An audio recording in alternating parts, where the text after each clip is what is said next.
Welcome back to Unsolicited Advice, brought to you by Toxic Bubblegum. I'm Bubblegum. I'm Toxic. And today we're talking about spooky for Friday the 13th. Yes, this is our Friday the 13th episode. We're talking about spooky things. In non-spook genres. Nice. Yeah. Very relatable. I'm sticking to it. You have a quote. I do have a I believe. quote. Words have no power to impress the mind without the exquisite horror of their reality. That's some Edgar Allan Poe right there. Yeah. He is a drama, as it turns out. He is a drama, yes. He is a drama. Confirmed. Cool. So, what brought this about? What was your inspiration? Just Friday the 13th? Yeah, Friday the 13th. We're posting this, hopefully, on Friday the 13th, recording it the day before. I just got excited about it. Yeah, because it's Friday the 13th. I just enjoy them.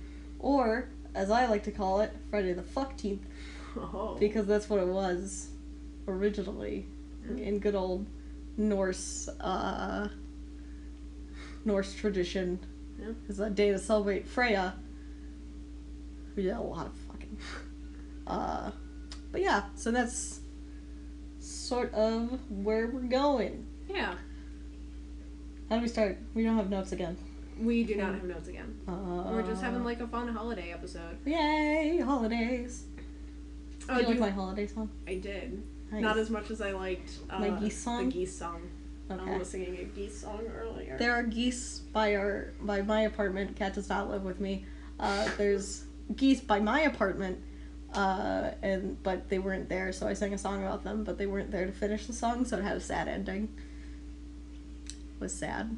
It was a sad song. It was spooky. Was it spooky? No. I don't think it was spooky. It was not spooky. But that was my segue. So yeah, what are some of your favorite spooky non-spookies? This is something that I have done a couple of lists on my horror blog, because that's like one of my favorite top 13 lists to do, is like scariest elements from things that are not horror things. I'll like pick a theme, and the two that I had the most fun with being me, or Game of Thrones and Harry Potter. What? No. Because they both have spooky things in them, despite not being horror. Spooky. But they can be rather horrifying. Yeah. Also. They can. Dementors are fucked up. That's the first thing I thought of. Dementors are on my list, strangely enough. No way! They're only one of the most horrifying things in children's media. It's very accurate. Aragog was also on my list. Spiders. Get that little arachnophobia in there. We love Aragog, though. Yeah. Also very terrifying. Acromantulas, in general, terrifying. And Thestrals I put on there also. Those are like the spooky horse. Those are the spooky horse guys. Spooky horse guys. They're not evil or like a horror thing. They're just literally spooky. Yeah, they're like spooky good guys. They're spooky aesthetic. Yeah. Is what they are. And Game of Thrones, obviously, you've got like the White Walkers. Literal zombies. There are 3 different kinds of zombies in A Song of Ice and Fire. Wait, what? Yeah. Are there? Yeah. Huh? Yeah. What are the other 2? Because there are the White Walkers.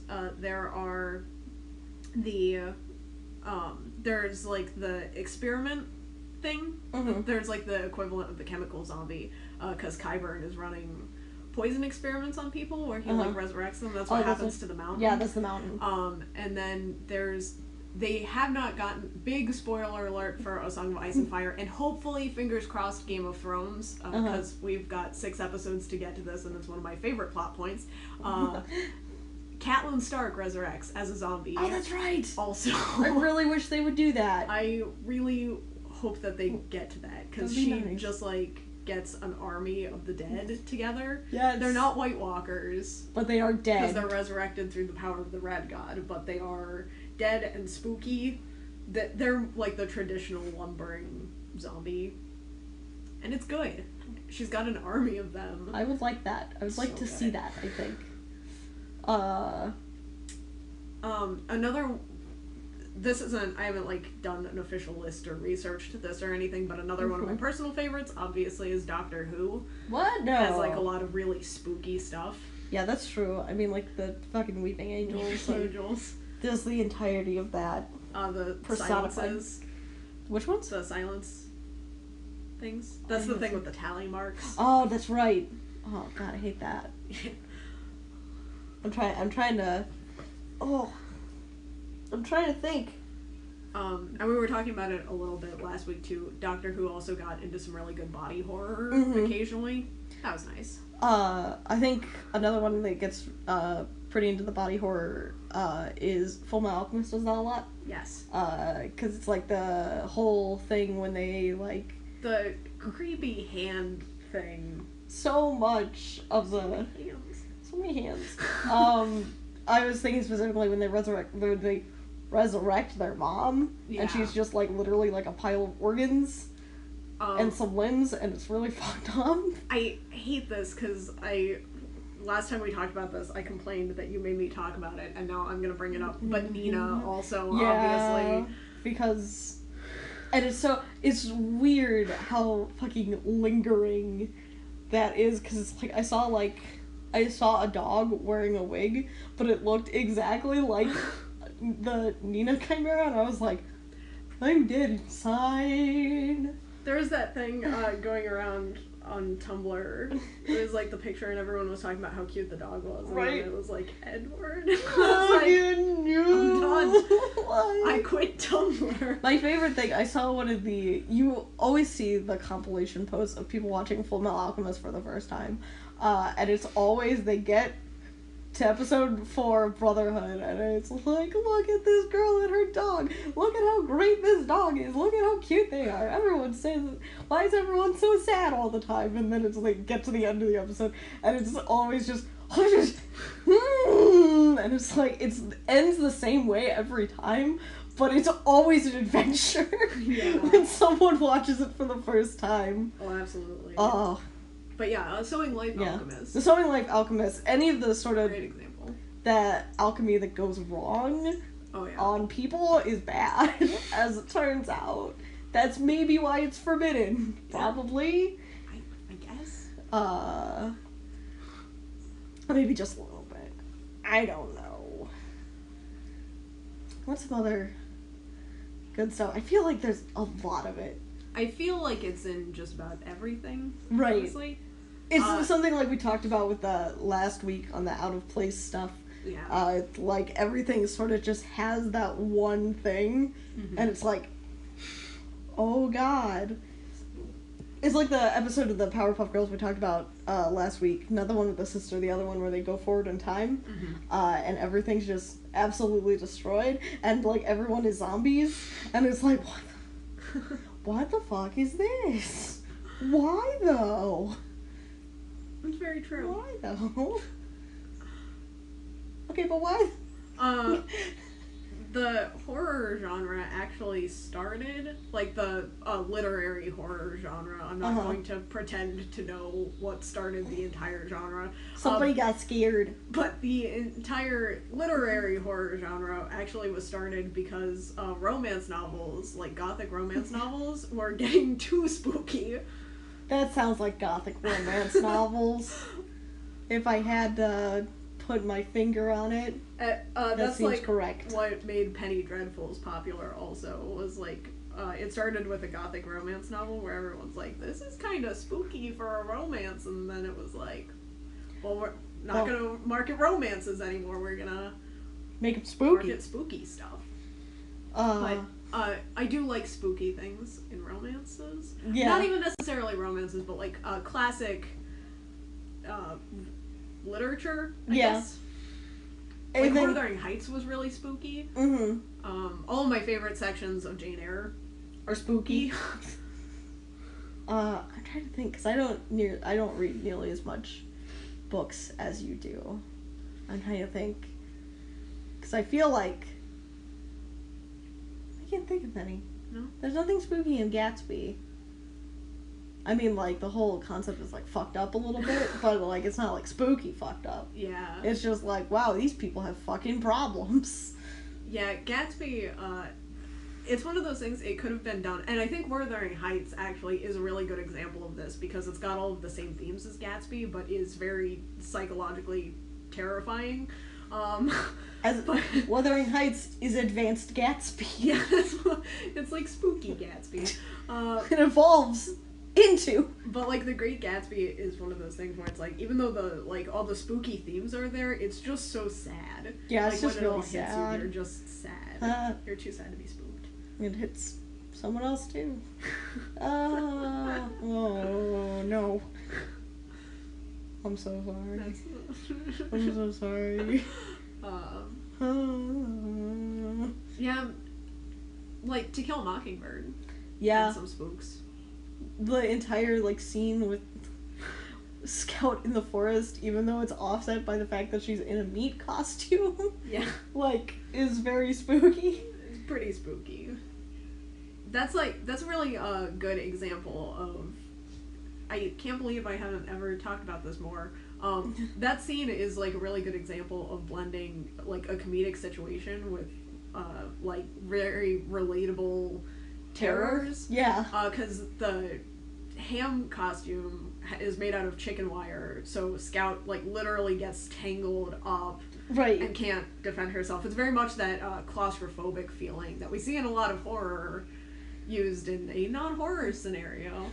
But it's also a meat costume. It's also a meat costume, yes. But then it's not even a meat dress. It's like a piece of meat. Yeah, she's wearing a fake ham thing for a Thanksgiving pageant. God. My favorite Iconic. thing is that in the movie, it's just they gave up.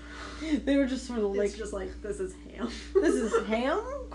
Is big and made of chicken wire, so deal with it. Weird. I'm trying to think, because I feel like there were a lot of spooky elements going on in a lot of our required reading for There were high school, which is it's hard to remember because I don't remember half of it because I skimmed it. I'm trying to think. The only one I really remember is Beowulf. I feel like that's the thing though in mythology is there's a lot of spooky stuff. Oh yeah. Going on all the time. Even if it's not necessarily spooky, it's terrifying. Yeah. The entirety of Greek mythology is pretty fucked up. Greek mythology is very scary. That's fair. There's only... There are elements of it too in Norse mythology. Yeah. Although I would say that Greek mythology is a little bit scarier. I think, it takes itself more seriously. Yeah. So it's... Because I think, Norse mythology is sort of a lot of, you would sit around drinking while you were telling it, mm-hmm. And it's, very much... I think the Loki, as a god and as a character, sort of works to offset all the other, really fucked up stuff. Yeah. In it, because Greek mythology didn't have anything like that. Greek mythology was just took itself very seriously all the time. Right. There was no sort of... I mean, Pan was sort of a mischievous god, but Pan didn't really show up. There were some gods who had elements of being mischievous. Like Dionysus had Pan. But they didn't really... Some interpretations of Hermes kind of had that. But they didn't really show up. They were never really... At least in the sort of condensed version that they teach us, they didn't really have... They never really showed up at all. That's true. I think one of the, two of my favorite Greek myths are Persephone and Arachnia. Right. And those are both, that's probably why I like them, is because they're both spookier. But, Do you want to tell the story of Arachnia? Because I feel like a lot of people don't know it, because it's sort of one of the more... I learned it from you. Arachnia is definitely one of the more obscure Greek myths. For those of you who don't know, the story of Arachnia, she was a weaver in the mortal plane, and Athena, who was very good at weaving up on Olympus, got very jealous because she was looking down, and the mortals had started to say that Arachnia could weave as well, or in some cases better than Athena. The gods, than Athena specifically, because that was something she was known for, and the Greek gods having a bit of a temper, where like that's unacceptable. Right, of course. So Athena disguises herself as an old woman and challenges Arachnia to a contest, into like a weaving contest that's judged. And this, like all Greek myths, like any kind of mythology, there are like a lot of different variations on the myth from about this point, right, onwards. But the way that I learned it first, the one that kind of stuck with me from my childhood, it essentially, like the gods and some of the people from the village get together to judge this big contest, and Athena weaves this intricate portrait of Olympus, and she's been there and she's seen it, and it's magnificent and it's just so beautiful. But Arachnia weaves the troubles of the people, and it's relatable and it's deep and meaningful, and she ends up winning. And in a jealous rage, Athena turns her into the first spider, which is where spiders allegedly come from in Greek mythology. Spooky. She turned her into like a hideous creature, but like as like a pity thing, she gave her the ability to weave webs. And now everyone hates her. Now everyone hates her. Because she's too spooky. She's too spooky. It's too effective. It was like, oh no. And it's like really scary when you think about it as like a punishment kind of thing, but it helped a lot calm me down about spiders. Yeah, that's true. Which I think is probably why I learned, that was like one of the first Greek myths that I knew, even though it's not a common one. Right. But sometimes you gotta learn to not be scared of spiders. Yeah. But now you have a reason to be scared of spiders, because... Yeah, now that I'm not afraid of spiders. Now that you're not afraid of spiders, you need to be actively avoiding spiders. Be. Whoops. Whoopsie. That's how it goes sometimes. Sometimes that's how it be. But the myth of Persephone is also very spooky, and it is one of the really common ones. Right, because it talks about the seasons, and like, I feel like it's one of those like elementary Greek myths. Yeah. Which I'm annoyed that we don't like learn the whole thing about it, because I feel like they always like condense it when we learn about it, because I'm like, wait a second, Persephone's a badass though. Yeah, Persephone is absolutely one of my favorite characters in Greek mythology. She'll show up and wreck your shit any day. But yeah, it's a good time. Yeah, I feel like that's a lot of Greek myths though, or a lot of them are based on jealousy. Because like, even like the story of like Hercules and everything, it's like, it's pretty messed up near the end, because like he just like goes into a jealous rage and kills his wife and kids, and it's like, yeah. Okay, but why though? Greek mythology, why though? I think the Disney movie should have ended that way, honestly. His wife and kids? Yeah. Hercules kills them? Yes. Who's the kids? Phil? Yes. Oh no! That's incorrect. No, that's not even a little bit right. No, I just think it should have stuck closer. But then we wouldn't have fun Hades. Hades. An epilogue. I do like fun Hades. I do like fun Hades. Even though he's literally like the fucking chillest god in actual Greek mythology. Does not give a shit. No. Everyone else is all fucking around and he's like, yeah, I guess, whatever. It's just what you gotta do sometimes when you're God. When your brother is Zeus. Somebody's gotta have chill somewhere, I guess. On the Greek, transitioning from the Greek mythology thing, into Percy Jackson and then into the genre entirely, horror for kids is like one of my favorite things. Yeah. It definitely is still intended to be spooky, but it's fun. I think it's like, especially in like, because I mean there is horror that is marketed to children, but I really like horror in kids' books that aren't necessarily supposed to be series of unfortunate events. Really disturbing content in there for children. But it's not supposed to be a horror series. It's a Right. adventure series. It's a Like a mystery? Mystery? Yeah, it's a call mystery. Yeah. Because there's a mystery that needs to be solved in each one. Right. And it, yeah. But they had, like, the one that always gets me, they had a guy die in a lumber mill, and it was very graphic. It's like, I was like, oh. oh, there he goes, I guess. That's that.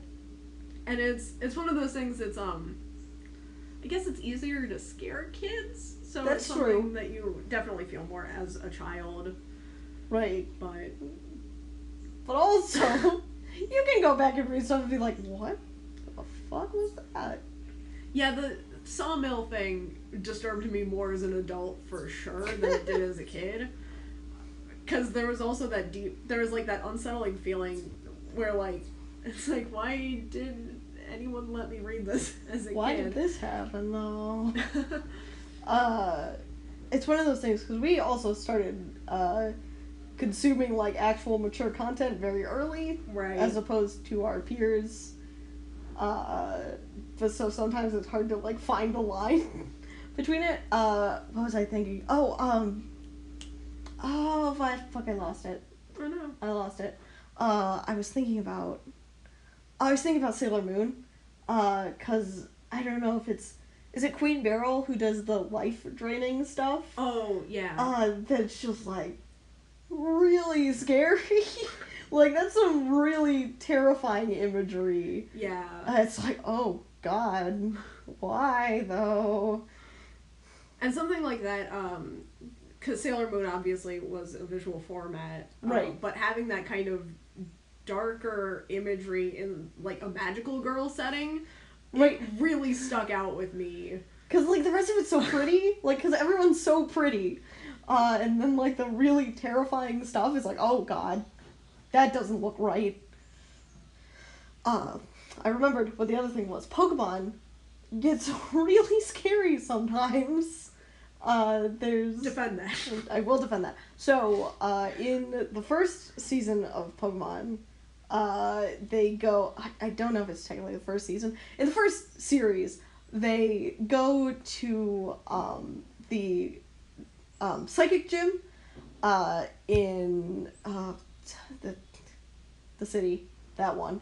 But so they go, and, Was this the dollhouse thing? yes. So they meet the doll. Oh, And, like, it's really messed up, and then, like, they go back, and Brock and Misty get turned into dolls, and are, like, in the dollhouse, and Sabrina is, like, playing with them as dolls, and is like, yeah. what the hell is going on? That's a thing that happened. It was upsetting. I forgot about that. There's also the episode where Ash just, like, straight up dies, because this is also in, the same city, because they go, or maybe it's in Lavender Town, I can't remember exactly, but he goes into, like, a house, and, like, his spirit just gets taken out of his body. I think Pikachu's does also, and so he's just hanging around with, like, a Ghastly and a Haunter and a Gengar for the whole episode, but he does, in fact, just straight up die. He's just straight up dead. Lavender Town, you say. But yeah, it can be real fucked up. Things like that kill me. Literally. You're Straight up dead. died. Oh no, your soul is hanging out with a Ghastly over there now. No, but that's a really, because when you deal with darker concepts like that in, like, children's television, it's just one of those interesting things, because that opens up so many questions about what happens when you, as the audience, see those Pokemon. You get into, like, a lot of spiritual questioning. My favorite thing, Pokemon has so many, like, dark origins for the things, but they don't hold up because you can breed Pokemon. So, but the one that always gets me is it's like Cubone. It's like, it wears the skull of its mother that died in childbirth. So you go into your box and you breed your Marowak and you get a Cubone, and then you look back at your Marowak and it's like, hold on, you're still alive though. Or like any of like the ghost type Pokemon that are like, it died from this, and it's like, Got hatched from an egg though. You got hatched from an egg though. You got hatched from an egg though. This is why Pokepastas are so popular. Yeah, Pokemon gives them plenty to work with. Yeah. That's for sure. That's very true. There's like the one, it's like the tree ghost Pokemon, and it's the spirit of a child who died after getting lost in the woods. And it's like, okay, but why though? Why? No. Yeah. Don't make it sad. Sometimes you just have to make things sad. Yeah, I guess that's what ghost Pokemon are for, I guess. To make things sad. Also, Cubone also makes things sad. And I know, like, I brought this up jokingly, because it's just become such an internet joke at this point, because it gets overused so much. But when you think about it, Lavender Town is really scary. Like, there's a reason why that got picked as, like, no, Lavender Town's fucked up. That's... Like, Lavender Town's fucked up. Like, they're just dead Pokemon. Pokemon are dead there. Would have scared me as a kid, probably, if I'd played Pokemon young. But you didn't. Probably, But you didn't. It wouldn't have. Because here's the thing, is that lavender was my favorite color as a kid. I wouldn't have been able to see past that. I was like, it's pretty. Honestly, I would have been like, I love lavender. Honestly, it didn't even register as a kid. Like, because it was like, I went in and it was like, you're fighting a ghost. And I was like, it's gone. I did it. That's it. Nice. None of the rest of it registered. Because I didn't really read the descriptions of any of the Pokemon. That's fair. And it was just like, it's cool. I got it. It said this one's an orb. It's a ghost orb. And that was it. Yeah. Fair. That's fair. That's how it is sometimes. Games are, I imagine, a thing. Games are a thing. That's true. A lot of spooky elements. I only play spooky games. Yeah, you only play spooky games. Even as a kid, I mostly played spooky games and pinball, so I don't... Yeah, you played a lot of fucking pinball. And Peggle. Don't forget about Peggle. Yeah, I didn't start playing Peggle until I was, like, in high school. Oh, shit. I'm trying to look. I'm looking at my games I have over here. I can see right now I have Disney Tangled, which Ben bought for me. Right. Pokemon X, we already talked about Pokemon. Amateur League Golf, which we bought at the thrift store. Really spooky. I have not gotten to play it yet. It's built on a gravesite. Oh, spooky. I don't know if you know that. The real spooks. Capitalism. It's true, though. That's the scariest thing of all. I guess,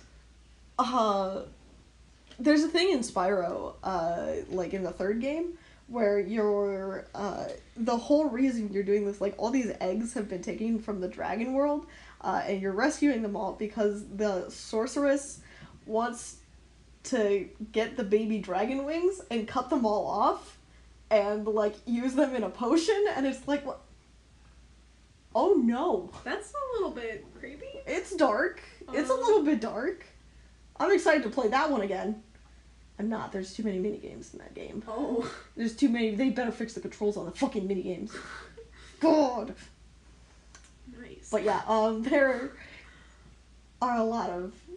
It was good, though. It was a good game until I got to the minigames. But yeah, it was, like, really messed up. Like, why, though? I don't know. The advertising for Spyro is also, like, weirdly dark. Because it's, like, one of the things... Well, okay, hold on. What's up? Game advertising. Do you remember that really terrifying... What was it, the PS3? That had the really scary commercial with the baby thing? Oh, God, like, what? No, what? Okay. I'm scared. If this were a visual thing, I would just, like, Pull put it the up. video into the thing. We have to watch it later. Oh, I'm scared now. I'm sure I'll remember it once I see it. Scary. You're getting flashbacks. There was this really intense... I think it was the PS3. There was a console that had, like, these really intense, horrific ads. That's fine. I'm not sure if they were supposed to be scary or not. But they were. But they were, absolutely. I feel, advertisements. Yeah, advertisements is a good one. Really scary sometimes. I hate them. You know what ones I hate? I really hate the fucking Airheads commercial where the kids' heads get super big. I hate it so much. It's so uncomfortable to watch. That's fair. I don't like it. The ones that get me, they have the sponge monkeys from the old Quiznos ads. Oh, I God. still have nightmares about those things. Harley also has nightmares about them, apparently. He should. Because they're scary. Harley, you're scary now. You talk back to my scary dog bark. That was Harley's interjection for the episode. There's also, I was going to talk about Don't Hug Me, I'm Scared.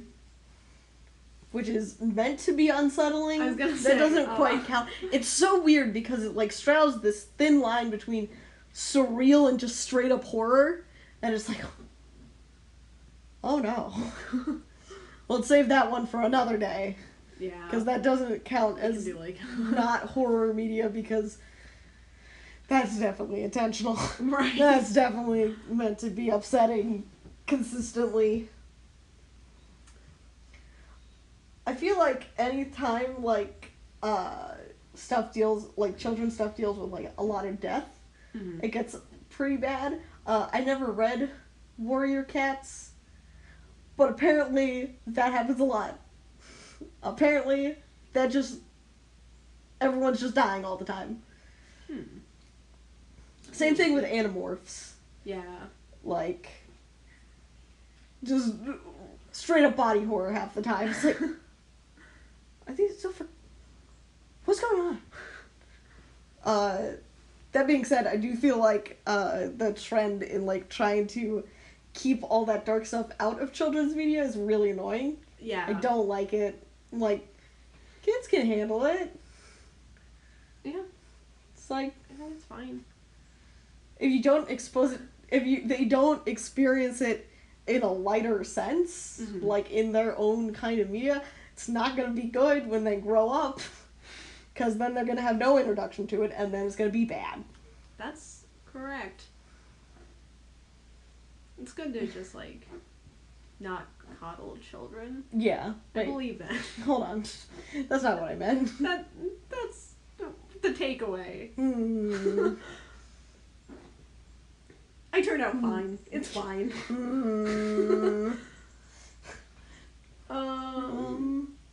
Do we have anything else? What are other... I think...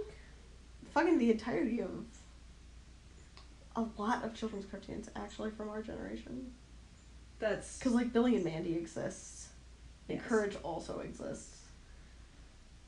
Which were just... Also, All Real Monsters. Also, All Real Monsters, yeah. That was so good. That was a good show. There were a lot of good shows. There were a lot, actually, turns out. Yeah. I feel like one of the things that wasn't really like a spooky thing, but like a consistent upsetting. Okay, so Action League now. We know we all love Meltman. Meltman was very upsetting to me because he consistently just melted and he looked really scary. I'm sorry, I can't. You can't. You're talking about Action League now, and now that's all I want to talk about. All I want to talk about is Action League I don't now. remember any of the scary stuff from it. I remember Thunder Girl, and I remember Hodgepodge, and that's it. My name is Hodgepodge. God. The best. And he was like always trying to like crush people with garage doors. Yes. Oh. It's a good time. The girl had to sing her own theme song. My favorite thing is my dad really likes Action League now also. And he just always reminds me of the scientist guy. I don't remember what his name is, but he basically is that scientist guy. That's true. That's how I'm gonna see your dad from now on. That's how you should see my dad from now on. We made him a birthday card once, and it was him. It was the scientist guy, but with a banjo. And that was like it. Of course. That was the whole thing. It was good. My dad's cool, guys. Oh, we haven't even gotten to that joke in Adventures yet. It's so far away. We have already talked about it on this podcast. Right. That's important. That is important. Because your dad's just so cool. Listen, my dad is cool. My dad always liked Prometheus and Bob. That is your dad. I can see that. I can see that. Yeah. That's because Prometheus and Bob is very good. It's good. Definitely not horrifying, though. No. Definitely just silly. Yeah. I guess we have to watch this now. Yeah? That's what we're going to do after the podcast, I think. Yep. We don't need to, like, do anything else. That's our life. No. Why would we need to do anything else? So, other spook... I feel like, it's been a good talk. It's easy to think, because it's, like, just about anything. Yeah. A majority of things have spooky elements to them, even if not consistently, like, at a point or another, because fear is something that people can relate to, and it's, like, a good thing to have. Right, there's a certain sort of, fear puts you in a certain sort of mindset that's interesting to explore. So, like, I mean, that's the entirety of why people like horror movies, is because they like to be scared. You burn more calories watching horror movies than any other kind of media. Huh. Scary. There's a fun fact. I guess I gotta start doing that, huh? But only good horror movies, right? Yes. I've just seen the one that makes you scared. I think that's the thing, is that you have to be scared. But, you know. I made my dad watch Quiet Place. You can rent it now. Oh, nice. Finally. I also, my dad and I have movie nights now. Because Mom got tired of watching World War II movies. So she was like, you guys have a movie night, but then they immediately took all the World War II movies off of Netflix. Of course. So we've been, like, scrambling to find movies that we can agree on for movie night. But this week we watched Cargo. Yeah? Yeah. Because it had Martin Freeman in it. Oh, of course. So Dad watched it with me. And that's a movie. Yeah.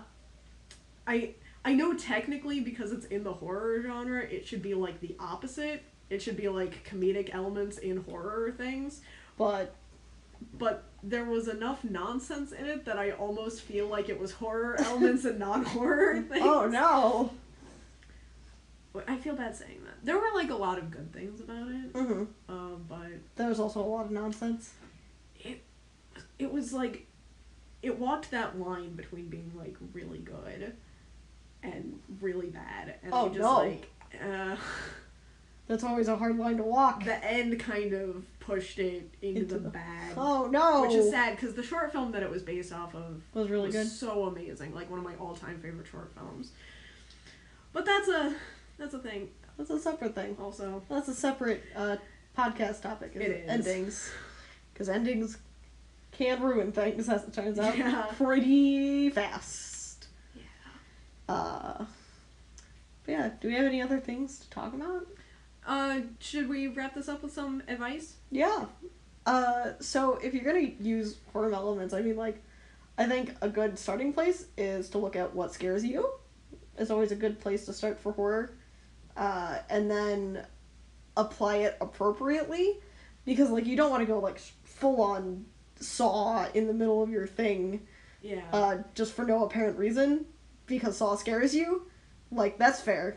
That's valid. But sometimes you gotta balance it a little bit. Right. And it's good to stick, especially, like, if you're not in the horror genre, it's good to stick with universal fears. Right. Or very common ones. At least, like, a lot of people are afraid of spiders. Big spiders. Oh, that's something I was going to talk about. My big spider rant. Oh, yeah. The fantasy genre has this thing where it's like, if something needs to be scary, they put, like, giant monstrous spiders in it. Like, Aragog is a good example. Fucking Mirkwood in The Hobbit. Oof. Big spiders everywhere. Big spiders. And it's like that with just about any fantasy thing. Really? They're everywhere. As it turns out, if something crawls, if you make it bigger, it's scary. That's very true. Right. It's because a lot of people are instinctually sort of afraid of anything that's crawly like that doesn't move in a way that humans do. So, like, bugs and spiders and any sort of, like, not domesticated sort of thing. Mm-hmm. If you make it big, it becomes a lot scarier. Because one of the things about, like, bugs and spiders is, like, some of them can be deadly, but a lot of them aren't. They just look upsetting. Right. But if it looks upsetting and can hurt you, then it's a problem. Yeah. Also, like, other, like, themes for fears, like, a lot of people are afraid of abandonment, of failure, sort of more psychological fears over physical fears, because it's likely that your protagonist is afraid of something like that, because they probably have a lot of pressure on them, and if not, probably scared of something else. I don't think I've met anyone who isn't scared of anything. Yeah. Arguably you, but, like... But I have overcome arachnophobia. See?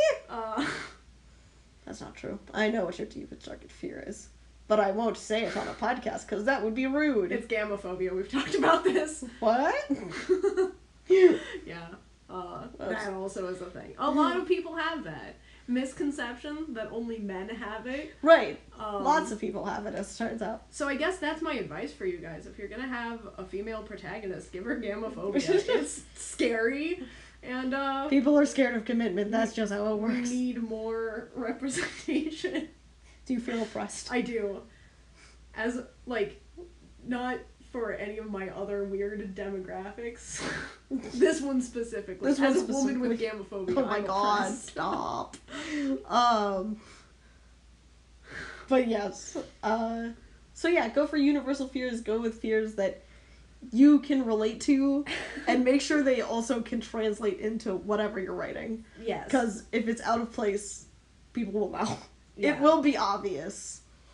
And that's another, we always talk about the, like, knowing your market and stuff, but it's a really good idea if you're working in a genre where, like, you are dealing mostly with realism and you had giant spiders in there, it wouldn't make any sense. Right. But also if you're dealing in fantasy and you need to scare someone and you just throw giant spiders in there, people will think it's a trope, because that is definitely a fantasy trope that's happening. Yeah. So it's like, if spiders are relevant to your story, if there's mythology behind it, and you're in the fantasy genre, like, go for it, try it, but don't immediately fall back on it just to scare anyone who's freaked out by spiders. What about giant ice spiders, though? Fucking giant ice spiders. Okay, what about giant ice spiders, though? That's a really good way to psychologically terrify your audience, is just promise them giant ice spiders and then not deliver, because that's, like, the opposite of a fantasy trope. Right. Not delivering on it is... That's what... Those fucking ice spiders. You don't like those ice spiders. They're maybe the scariest giant spiders, and we've never seen them on the show. But it's like, the build up to them is amazing. And it's one of the... We have 6 episodes left of the entire show. I don't think we're going to get to ice spiders in them, but I'm not sure, and that's way scarier. I was like, don't put it past Game of Thrones. Like, yeah, the White Walkers allegedly ride into battle on ice spiders that are as big as wolves. But we've only ever heard about it in passing rumors. Well, they're gonna be in battle a lot, so... See, the thing is, I keep going back and forth on this. I think it's just psychological warfare, because if there were giant ice spiders, we would have seen them at the Battle of Hardhome. Right. That's what I keep telling myself. Good 6 more episodes, Kat. But a lot can happen in 6 episodes. A lot will happen in 6 episodes. But that is, it's one of my biggest Game of Thrones pet peeves, but I have to admit, from a creative standpoint, that's a really interesting way to get around a trope. Right. Is have like, it, but don't show it ever. Right. I do like that as a fucking thing, though. I think sometimes the anticipation of something is scarier than it actually happening. Yeah. The wind up for that is, and if you're the kind of, mostly where I've seen this executed really well, it does happen, I feel like, more often in the horror genre. because that's something that horror writers spend a lot of time focusing on, how to scare people with build-up. But if you have the talent or the patience to learn the skill of scaring people with the build-up, you can get a lot of horror into just about anything you're working on, right, very subtly. You can build that fear without anybody realizing it. Yeah. And then all of a sudden everyone's scared. And they don't know why. That's good. That's very good. And if you want like a really good example of that, keep your eyes out for ice spider references in A Song of Ice and Fire. Look for the ice spiders, but don't see them. Yeah. Never seen them. Ooh, spooky. They're in the history book. Oh, like they're so they definitely illustrated. so they definitely do exist. They existed at some point. But do they still exist? We'll never know. We'll never know. Hopefully we'll never know. And yeah, another really good place to bring horror in, and this kind of borders on tropey, but another good way to bring darker, more intense aspects into non-horror writing is through like background and lore. Right. And I think it's something that ties in. It's something that we can relate to because a lot of our history is really scary. Mm-hmm. Yeah, that's true. Most of the scary things that we learned in school have been in history classes more than literature classes. What about math class, though? Math class is just scary on its own. That's your real horror. That's your math classes. But yeah, because some really fucked up stuff happened in history. That's true. That's an understatement. So doing parallels in your writing when you're establishing worlds and stuff is like really good. Yeah, that's a good solid point to start at, is take what you know and work with it. We should do a horror series of Shiwangdi. Honestly, I forgot about Shiwangdi! Shiwangdi was the best history unit we ever had. Oh my god, we had so much fun with that. We wrote a whole song. We did. Why did we do that? We thought it was the funniest thing. Literally no one asked us to do that. I was so glad, though. I was so glad we didn't do that in front of the class, though. It would have been good. It would have been a good time. Oh, man. Now we have to go look up stuff about Shiwangdi, also. Oh. But, yeah. Yeah. As it turns out, you can find a lot of horrifying things in history. There's also, I'm not sure if this was the exact inspiration, but there is a Shiwangdi parallel in A Song of Ice and Fire also. Huh. Because there was a king who thought he could become immortal by drinking dragon fire. Wildfire? Yeah. So that's... Yeah, I think that's probably a parallel. It seems a lot like a Shiwangdi thing. Stealing Shiwangdi's shtick. God, how unoriginal.